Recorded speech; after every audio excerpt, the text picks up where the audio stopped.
Émeute, c'est la vie d'une...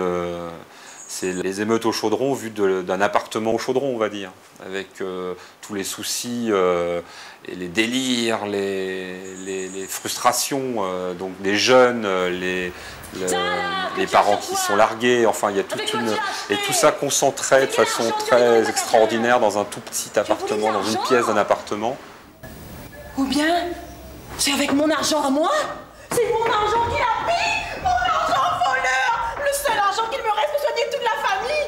Voleur! J'ose! Va voir s'il a touché à l'argent! J'ai pas pris l'argent! Alors tu as volé! Ah!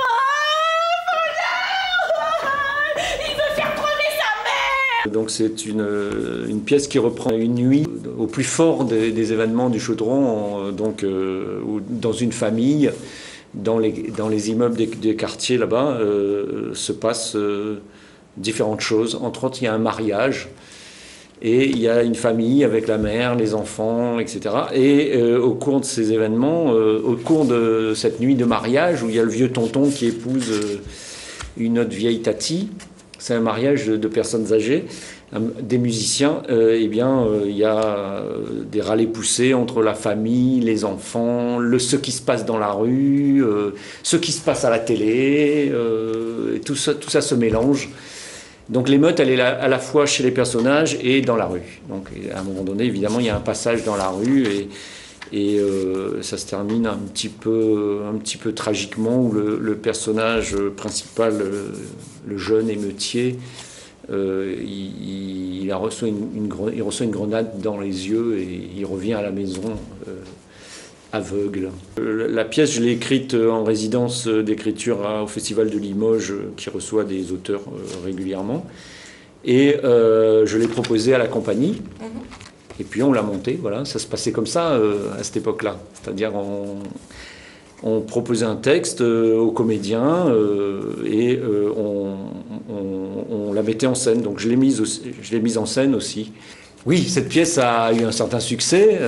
On a joué pas mal de temps. On l'a créée au Théâtre du Tampon et puis ensuite on l'a rejouée à Jaumont, à Saint-Denis. Et on retrouve toutes les stars du Théâtre Vollard. Donc on retrouve Rachel Potain. On retrouve le marié.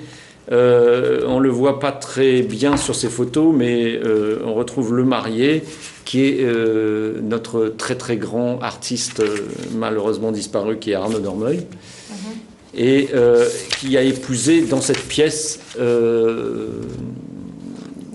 Nicole d'Ambreville, qui pour la première fois était sur scène, non pas comme chanteuse là, enfin, elle chantait un peu, mais surtout comme comédienne, et qui faisait un rôle presque muet, mais étonnant par sa présence.